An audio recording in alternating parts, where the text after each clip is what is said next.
नमस्कार दोस्तों, एनडीई के अगले भाग में आपका स्वागत है। इस भाग में हम ऐसे लोगों की दोस्तों चर्चा करते हैं जिन्होंने मौत को बहुत ही करीब से देखा था और जिन्होंने नियर डेथ एक्सपीरियंस का जिन्होंने अनुभव लिया था और दुनिया के सामने ये सारे जो अनुभव थे उनके वो उन्होंने कहे थे। आज जिस इंसान की हम जो कहानी देखने वाले हैं दोस्तों, उसका नाम है ब्रैट। ये कहते हैं कि ये जब बच्चे थे, तकरीबन बहुत ही कम साल उम्र के थे, उम्र थी उनकी 3-4 साल की, तब उनको एक बीमारी हुई थी और उसमें उन्होंने एक ऐसा एहसास किया था।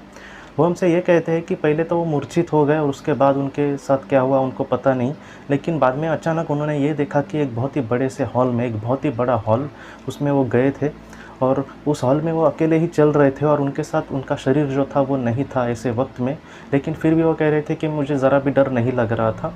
और उसके बाद वो कहते हैं कि वो इतना बड़ा हॉल था, जैसे एक बहुत ही बड़ा मैदान होता है क्रिकेट फुटबॉल का, जैसे इतना बड़ा वो हॉल लग रहा था और वहाँ पर उनको बहुत ही ज़्यादा सेफ़ लग रहा था और वहाँ की जो तरंगे थी या फिर वहाँ के जो वातावरण था वो बहुत ही ज़्यादा पॉजिटिव था।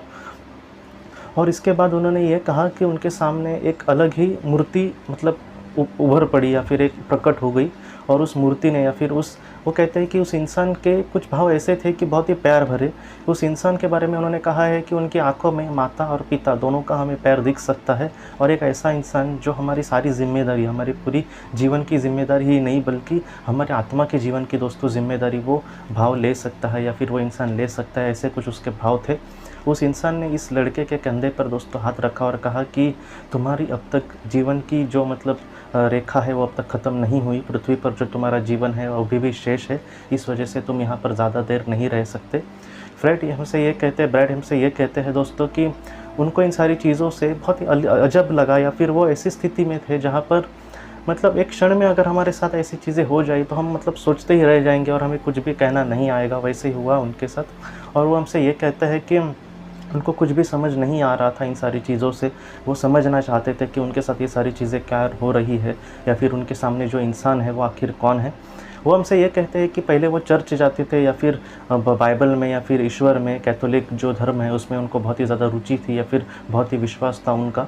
इस वजह से वो मूर्ति जो थी उनके सामने, जो इंसान थे या फिर जो हम उसे देवदूत कह सकते हैं, वो उनको यीशु ख्रिस्त जैसे लगे। तो उन्होंने यही कहा है कि वो उनके जैसे लग रहे थे और वैसे ही प्यार भरे नज़रों से मुझे देख रहे थे।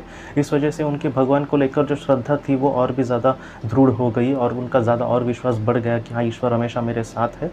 और उसके बाद वो कहते हैं कि जिस तरह से कोई चीज़ मतलब हवा जिस तरह से किसी चीज़ को खींच लेती है कभी कभी या फिर एक अलग ही मतलब मकाम पर वो उसको पहुंचा देगी, इस तरह से अचानक फिर से दोस्तों अचानक वहाँ का जो वातावरण था अचानक बदल गया और इनको ऐसे लगा कि जैसे इनको कोई खींच रहा है नीचे और वो वहीं से मतलब धीरे धीरे दूर हो गए उस बहुत ही सुंदर वातावरण से और बाद में वो अपने शरीर में आ गए।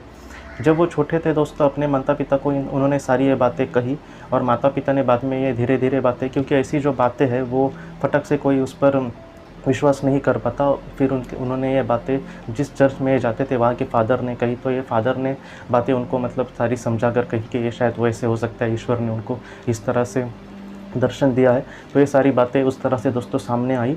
ये जो कहानी है वो हमें ये सिखाती है कि हाँ, पृथ्वी पर हम बहुत ही बुरे कभी कभी जन्म ले सकते हैं या फिर बहुत सारी बुरी व्यथा में हम जीवन जी सकते हैं, लेकिन फिर भी वो जो दुनिया है वो इतनी सुंदर है या फिर वहाँ पर जो मतलब हमारी जिम्मेदारी जिन आत्माओं को दी गई है वो कितनी बड़ी है या फिर वो हमारी सारी जिम्मेदारी भी ले सकते हैं। और जैसे भगवद गीता में भगवान श्री कृष्ण जी ने कहा है कि तुम मुझे अपने आप को समर्पित तो कर दो, मैं तुम्हें सारी चीज़ों से मुक्त कर दूंगा। तो ऐसा वो परमेश्वर है। तो इस तरह से दोस्तों हमें ईश्वर को देखना चाहिए या फिर अपने कर्मों पर इस तरह से ध्यान देना चाहिए। देखिए दोस्तों, अगर कोई इंसान पापी हो तो उसके कोई सामने इस तरह से अच्छी चीज़ें तो नहीं आएंगी। इस वजह से अगर हमारे अच्छे कर्म हो तो स्वर्ग ज़्यादा दूर नहीं है, बस अपने कर्मों पर हमें हमेशा ध्यान देना चाहिए। दोस्तों, आज के इस भाग को लेकर अगर आपके कोई भी सवाल हो तो आप ज़रूर पूछें, जितना हो सके मैं उसका आपका जवाब देने की कोशिश करूँगा। हम अपनी अगली वीडियो में मिलते हैं। आप अपना अपने परिवार का ख्याल रखना। आपका बहुत बहुत धन्यवाद।